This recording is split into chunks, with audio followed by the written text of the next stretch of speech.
happy today. I am William Brown from IamWilliamBrown.com, and this is Disconnect to Connect, one word conversations. Now, you'll notice there's going to be some change in our branding and how the look of everything. I'm one of those people that we're always looking to improve and always looking to grow and to learn. And so I'm excited about some of the new changes and just being out there. I really recognize that within these conversations, there is power. There is a potential confusion. There's a lot of things that could happen, but if you lean into them, it can really be rewarding. I had a good friend of mine, tell me that I don't know what the quote was to, but every revolution started with one person, and so as I embrace that, I look at every great idea, every wonderful relationship starts with one word. And so how we work on those words and have a conversation around those words, we can go from there. I'm in this kind of way moved because the word for the day is sacred.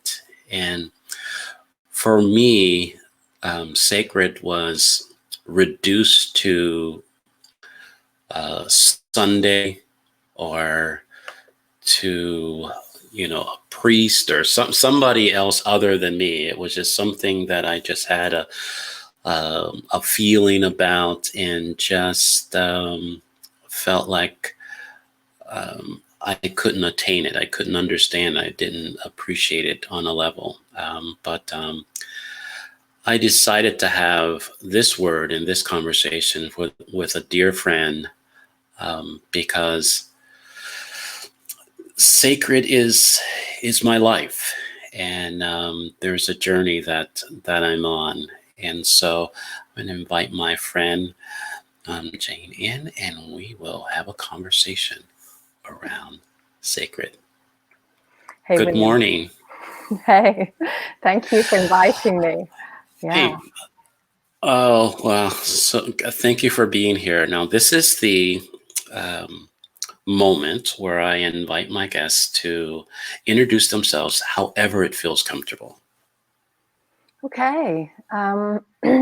It's interesting because you and I have talked about labels a lot, and some of the access points for people to understand, I guess, the roles I play in the world are things like coach, executive coach, mother, daughter, sister, friend, but also leader, business leader, entrepreneur, sacred change maker, as I'm sure we'll get on to talking about. But absolutely, incredibly curious human is something I recently put on my Facebook, because I think that's so true. I'm so just love getting curious and digging deep, especially in conversation.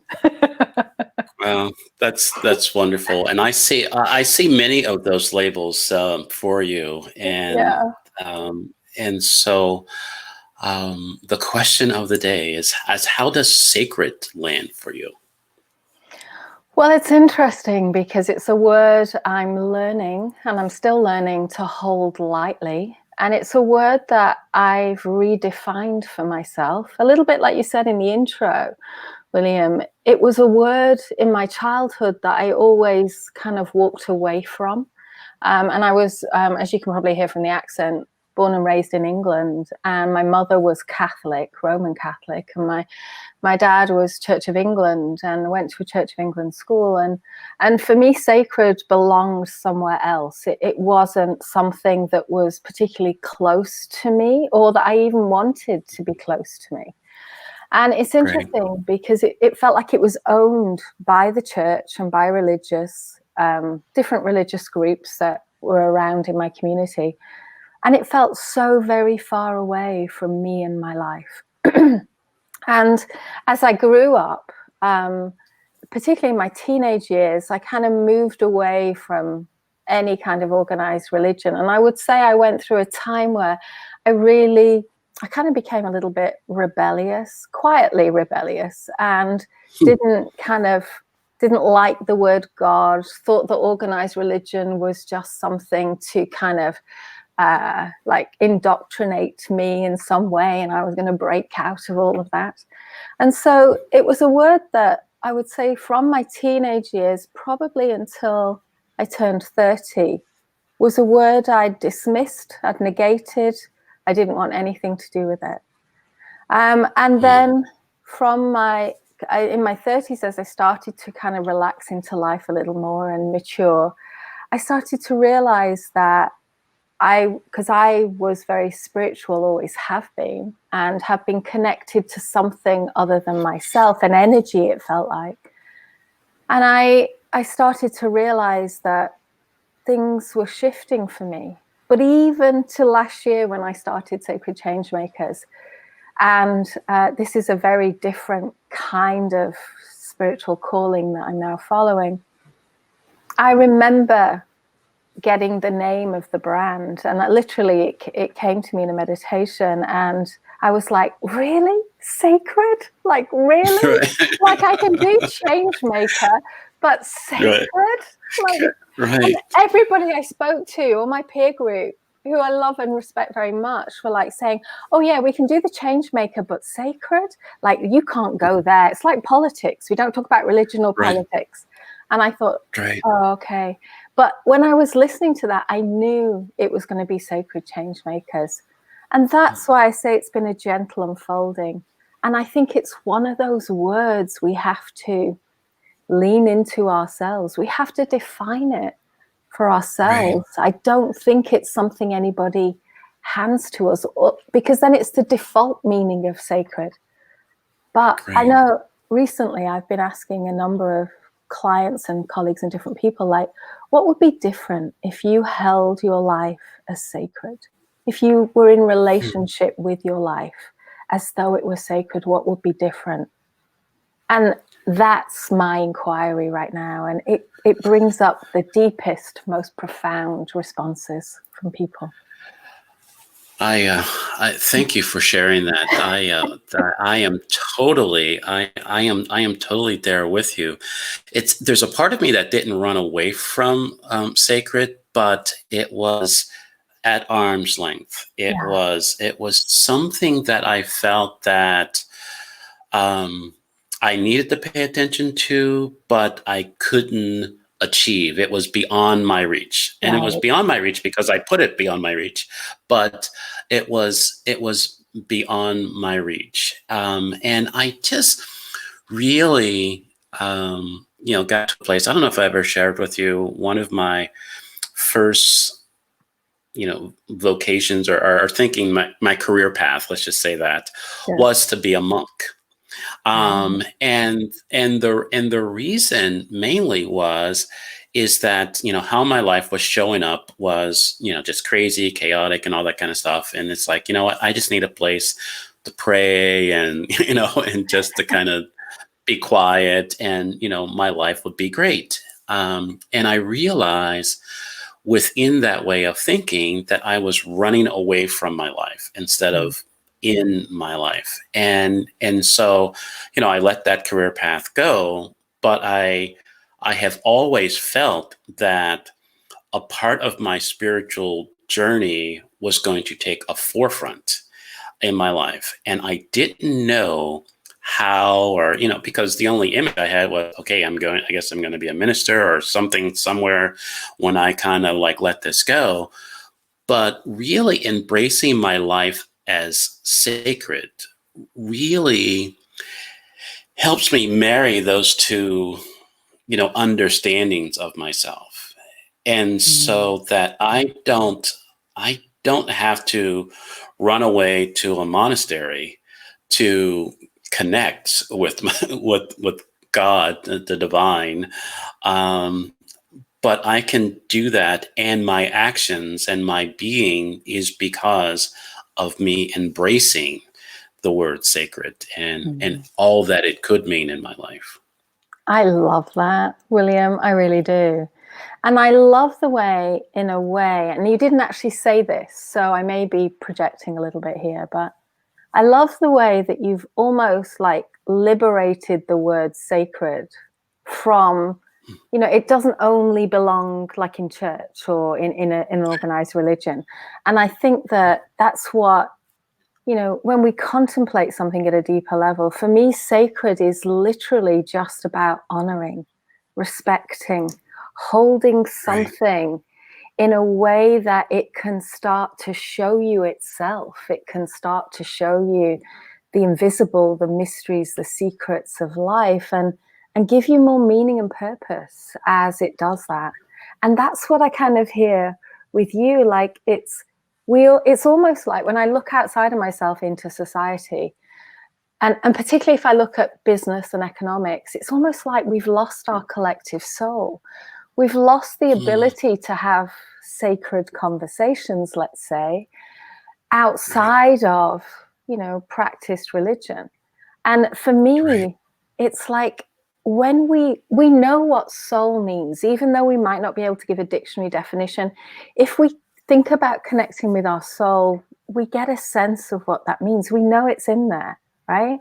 And if we get a Right. sense of the sacred, and we start to consider what that means, I think all kinds of things open up, just like you're describing. Right. And it's like we had a conversation on your podcast, and the panelists about the soul of business, or bringing the sacred in our work, or so I'm Mm, paraphrasing it, but I can remember some of the things within it. And I really have recognized that too often in my work, in business, when I separate my soul or my life or what's important to me or are sacred, anything can happen, and usually not things that are beneficial to me, right? you know right, you know right. and it's like, and it's like you said before, that we are conditioned to kind of take religion or spirituality out of our life, or kind of put it Mm, in, a box, or put it somewhere special, right, but and not recognizing that our whole existence is special, right? right. And that the more that we don't kind of push things away and put things for Sunday or whenever, whenever we are to be sacred, Right. um, it kind of, we're able to show up in our life, um, believing that we're enough, believing that we're special, believing that the divine is with us, and along the journey, with us, instead of this, you know, sometimes for me, feeling like that I have to find, the Right. divine. I have to look for the sacred things in my life, or the important things, instead of just keeping them with me, or having them a part of everything, my conversations, my work, my relationships.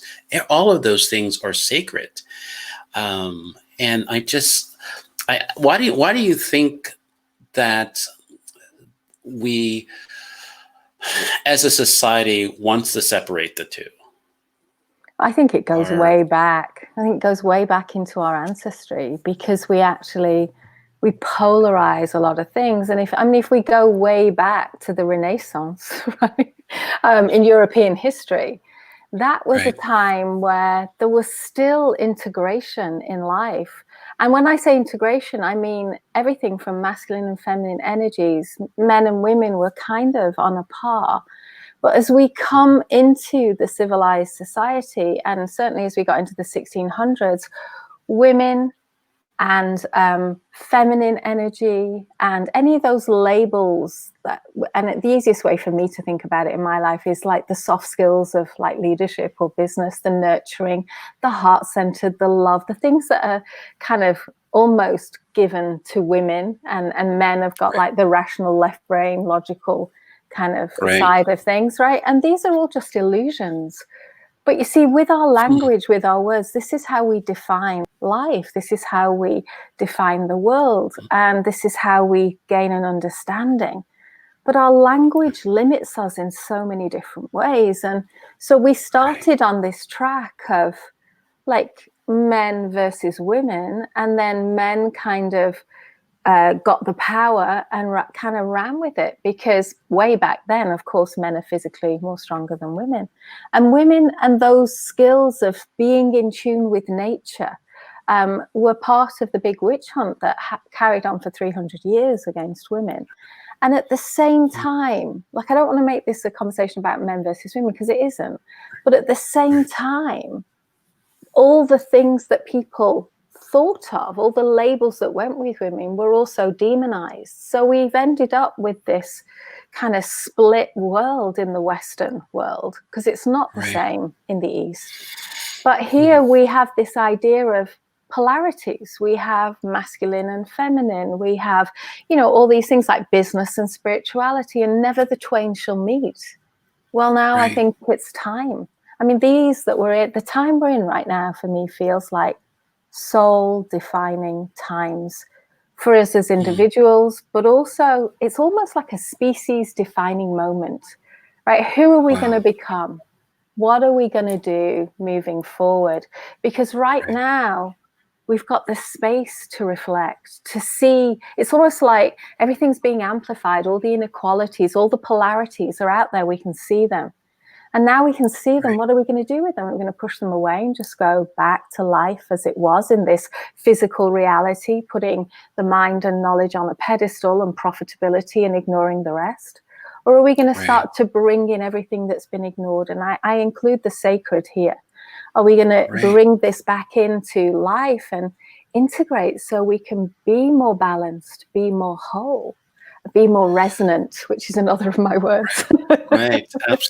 Absolutely. No, I think it's kind of interesting that you pointed to the masculine and feminine energy, is because of the last year. A lot of my coaching that I had a coach that was to balance the two and recognize and not make one energy less than the other. And I, at times, as a male, sometimes in our society, if any other energy shows up more than a masculine energy, there's a question.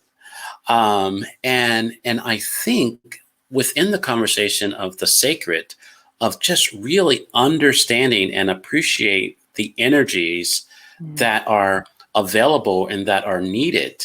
And I think, like you said, this is an opportunity for us to really not just hit the reset button, but just really decide, how are we going to move forward? What is life going to be, for us? How are we going to deal with the challenges of our lives? How are we going to deal with, the things that have been breaking our heart for years?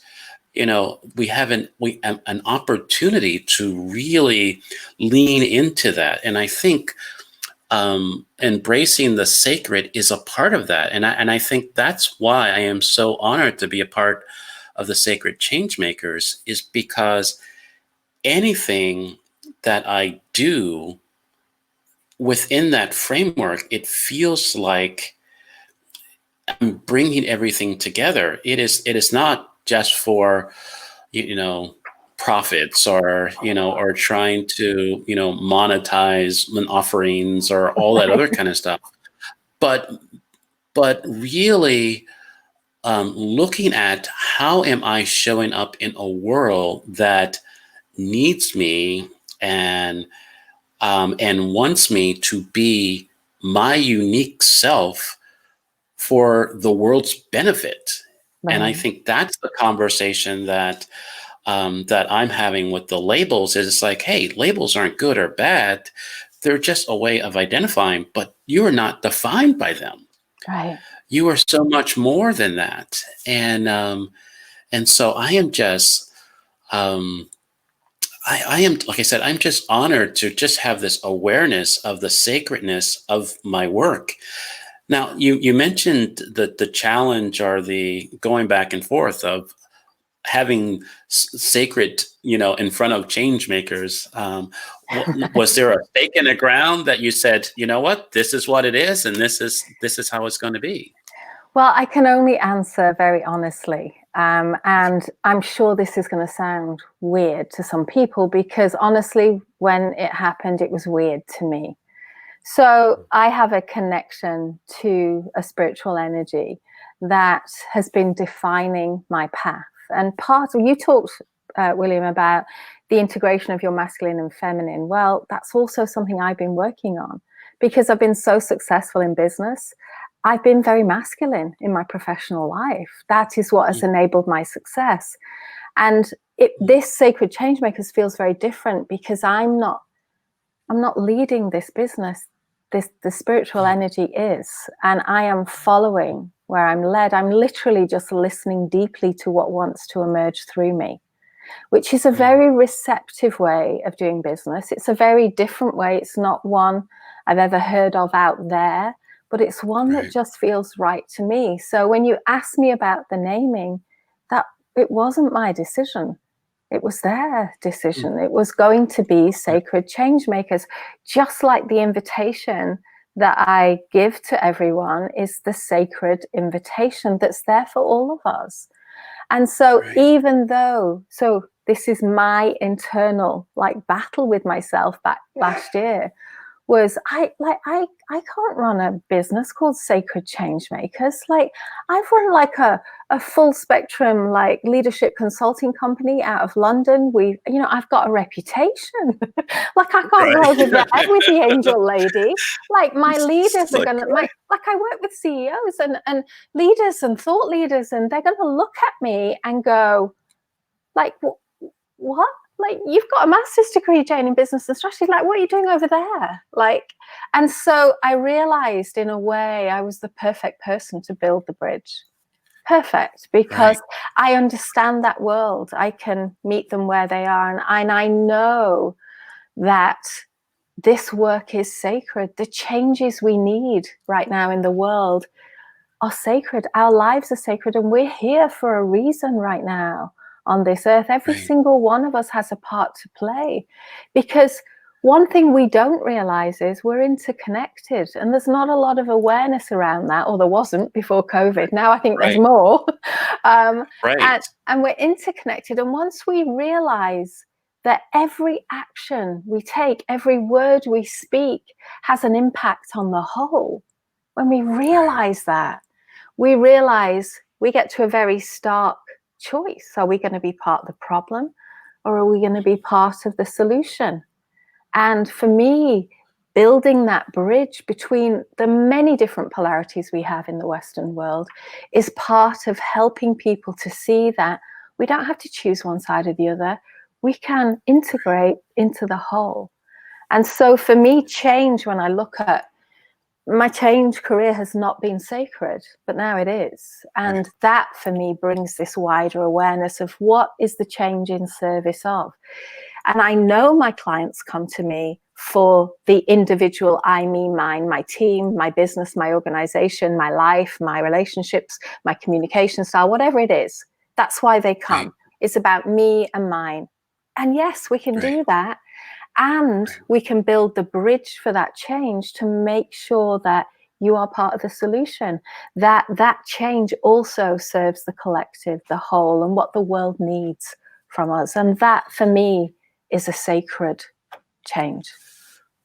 right. Oh, that's I get beautiful is the only word that comes to mind. It's like every time, I hear that, there is this peace and this beauty of understanding, what that means. And I think too often as um, business owners or creatives, and that internal dialogue that we have is I think in some cases it's wrestling with the Mm. sacredness of our lives. Yeah, yeah. It is. It is really the more that we lean into our knowing, um, and I don't know if I just went somewhere. The beginning of the year, my word is for the year I picked is remember. And how it lands for me was I wanted to not just remember all the things that happened in my life. I wanted to remember myself. I Mm. wanted to have a more integrated life. I wanted to see the things that I have been missing or just kind of setting aside or forgot about or whatever, to really kind of put them all together and appreciate and have an awareness and appreciation of that. And I think it's not it is not surprising to me that a large part of that remembering for me started with the sacredness of my life. Yeah. And it's like the more that I embrace sacred, the more that I can let go of the past hurts and disappointments and different ways that I've shown up or I've seen my life. And then I can extend that grace and love and acceptance to other people. And so it is just really honoring um, the sacred and embracing the sacred at the same time. And it's tough. It's like I really appreciate you said that. Look, I didn't name this. That they named it. You And did. I just went along because that's this ain't me. And I think recognizing Yeah. that there is what who we are and what we allow to work through us, if that makes sense. Right? What Totally comes does. through us because Yeah. because we're who we are. And and just recognizing that I'm really trying to, like I said, I don't know where I went. I'm trying to be coherent and stay within the conversation, but it is just, I just really want people not to have this monk life or just to kind of separate themselves from their life and kind of be one or the other, but really take the invitation to see how their life is sacred and Mm. how that would show up. And do you think that's a hard invitation, or is that an easy invitation that um, I don't know, that we don't know how to accept? So it's an interesting question, and I think there's so many factors that go into it. And one of those factors is, gosh, there's so much I want to say. I'm working out which piece to go to, but so I'll stick with the question. So I think when we're asked a question, when an invitation is offered, it's not just the words and the language that come with it. What a lot of us don't realize is there's a lot of energy in the asking. And one of the things Mm, you said is, I really want, right? mm, I really want. Now, when somebody asks a question and they really want something of you, we all feel it. We know. And that can be confronting for a lot of us. Like, and I think back to my childhood, my mom, my church wanted something of me. And I wasn't sure if I could or would be willing to give that, right? And so it almost broke me a little inside to go to what I know somebody I loved wanted, but it wasn't really my truth inside.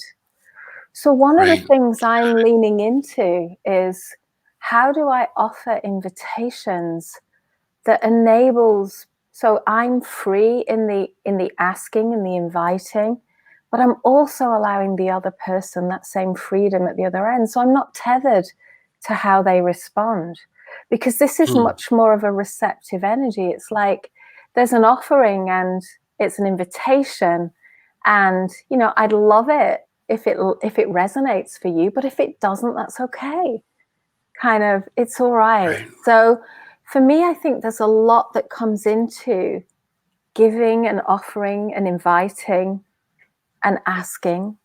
And I think that if we can do it in such a way that people can find their own answer, their own truth in that. Right. Because if you'd have asked me, if I'd have seen this video when I was like 18, I'd have laughed at this woman, right? I totally would have. I was like, who the hell does she think she is? Like, seriously, my gosh, like, oh, right? And yet now you see there's been a maturing, there's been experience, there's been all of my, and I bless all my teachers that have got me to this place now. And it's a place of surrender. It's a place of letting go. It's a place of, I can't control anyone or anything. And yeah, there's so much I yearn for in the world. Right. There's so much I yearn for the people I love, for other people. And Right. I'm feeling it's their life, not mine. And Right. they have to come to their own decisions, their own choices, and their own relationship with the sacred. And we all have our own rhythm and timing. And it's my belief, and it is a belief, that Right. we all reach a threshold moment in our lives. And usually, in my experience, there's pain and trauma around, and there's a lot of that around right now. But when we get there, when life brings us to our knees, that's sometimes an opening for the light to come in. Right. No, I totally get that. And what's coming up for me is that I have taken on a burden that Right. is not mine. It's It's not not mine. yours. It's not yours. Right. Yeah, It's it's like, not yours. let it go. Let Right. and it was like, but I'm such, I they'll benefit know. so much, right? There's I so know. much that, I love them so much that I want this to happen, but it's not mine. It's, Yeah. unnecessary suffering, because of it. And, no, it, really embracing, I guess, my life. A large part of my coaching is helping people live their life, Right. have an awareness of themselves, and I'm recognizing. Let's just say that I'm recognizing that is a mature conversation, because Right. that within an immature mindset of is very selfish Right. and very limiting and very but because there is so much power in an awareness of self, an appreciation of self, to really know how, an actionable knowing of how you're going to show up in your life and in your business and in your relationships. No one can take that away from you. Right. And it's just that balance of, I don't want to judge people, but it's like what you were saying. People have their time, people have their understanding. You have to just offer the invitation and be available when they're ready.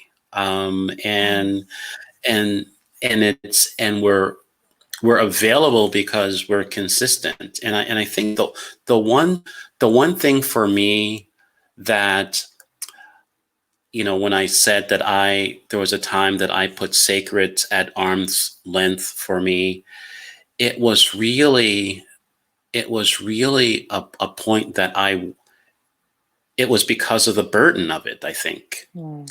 Is because it really felt like if I held this too close to me, if I kept this here, then there would be a weight that I can't do anything. I can't make a mistake. I Right. can't do all the other things. All Yeah. the other stuff Yeah. that we say. That we Right. have this expectation of our spiritual leaders and everything, and we forget of their humanity. And I think I am so glad that I didn't throw away the sacred, but it was close enough for me to be reminded and be able to bring close to me, and it's available to me now to really not throw at other people, but the more that I embrace, the more that the invitation is open for change to Right. happen, for our world and the people that I love and care about. Um, wow. Yeah. Ah, Yeah. wow. Yeah. Sacred is fun. It's fun. It's just it's like a warm hug. I just have this that I'm just having this moment of it's like it's okay. It's like a good suit or something, or a nice coat. It's like it just fits. You're gonna be okay. Right. It's just go out there and have it. Mm. Wow, I'm sure we could talk about this for hours, and Can but I? I just really, yeah. I want to ask Is you a there quick anything? question, right? Because one of the Sure. things I'm really interested in from what you said, and I love everything you said, William, but I'm really interested in what does the word sacred evoke in you? Like, what does it pull out of you or kind of call out from you that isn't there in ordinary life when you're disconnected to it? But when you're connected to it, what does it evoke in your life, your work, your relationships, wherever? But It evokes. That's a great question, and it invokes a level of compassion, right. that it's and grace that is beyond. It's almost beyond my understanding, Mm. but it creates a clearing that I can. I'm trying to use my words correctly and not. Sometimes I'll get images of something, and it's like, oh, Right. that's a crazy image. But the image that I got is like a clearing and like rainbows and flowers and all this other kind of stuff, and it's not a Pollyanna type of view of the world, but the reality of the bright the bright, vibrant world that I live in, that when I'm not connected to sacred, I don't see that.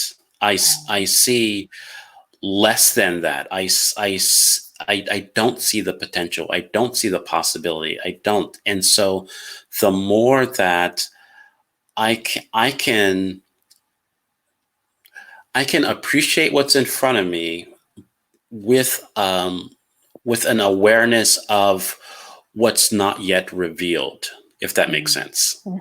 It does. Um, and so it is, the more that I stay there, the more that I have possibility language, the more that I can just kind of fit into my life instead of trying to, in some cases, fit into people's expectations of my life.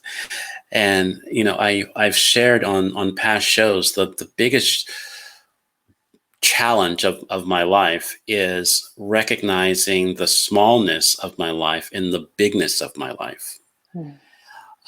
And being humble and recognizing that, but honoring the bigness of my life and living within that at the same time.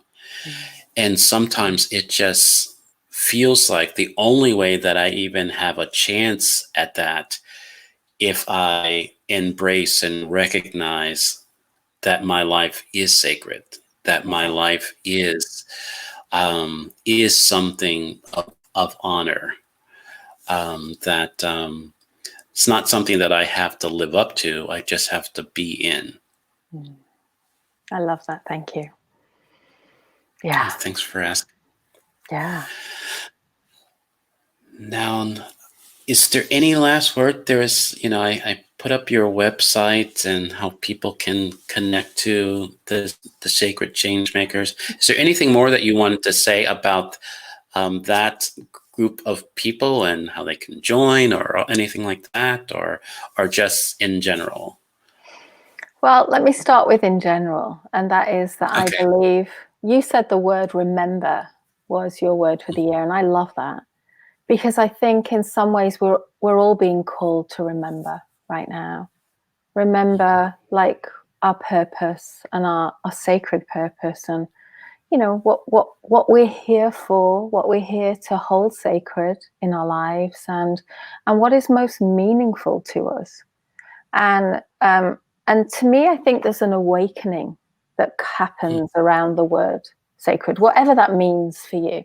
And I think sacred is a word you can kind of redefine and learn how to lean into it and own it for yourself. And with that in mind, sacredchangemakers.com, we're a community, and we are, changing the world one life at a time, in a way. And we're a different business model as well. As you've heard, it's receptive. But if you go to sacredchangemakers.com, we have a new free 5-day program called Awakening the Changemaker Within. And that's how you can remember. So that's my invitation, if it resonates. Oh, wonderful. I definitely appreciate it. I mean, I knew that this was going to be, I don't want to say a heart centered. I'm still trying to. Sometimes when I'm talking to you, the words just go away. It's just a feeling. It's just like I said, it's just a warm coat, a nice suit or something, and you're just like there. It's like, okay, Jayne is talking, and just kind of just take it in, right? It's like you don't need any words. So it's like, and it's hard when you're the host of a show, right? So it's Oh my like, gosh. so, but no, I just really appreciate your sharing and um, your listening, and because things are changing, and there's a company of people, of souls, that are preparing and getting ready to not just usher in the change, but um, to to kind of help manage. If that, I don't know where that came from, but it's kind of there's just, I don't know. I just see this army of people just kind of leaning into being the helpers. It's like, I just saw the UN blue helmets type of thing. I don't know if it's in your model to get us all helmets or something, right? Yeah, or something. But I definitely feel that we're being dispatched, and I'm honored to be one of the makers along with you. Yeah. Um, well, thank you very much. I am going to try to end the show. Hopefully, I can do it with words. Um, And Thank you, William. and I will talk to you soon. I'll put you in the green room, and I will complete the show. All right. Thank you so much. Thank you. Lots of love. Okay. Yeah, I don't know if you've ever experienced those moments where you just want to just take in, and there's like nothing more that you can say. I have Forrest Gump just went through my head, and it's like, that's all I have to say about that. So I don't want to to say too much or to try to end this, but really try. I invite you to try on your life is sacred. And how would your life be? How would you show up in your life if you saw your life as sacred? I don't know what sacred means to you. I don't know any hurts or disappointments or joys, or it could be a great thing. But sacred, I believe, is an opportunity to find yourself. So the world wants you, the world needs you, and the world is waiting for you. So go be you. Have a wonderful rest of your day, and I'll see you tomorrow.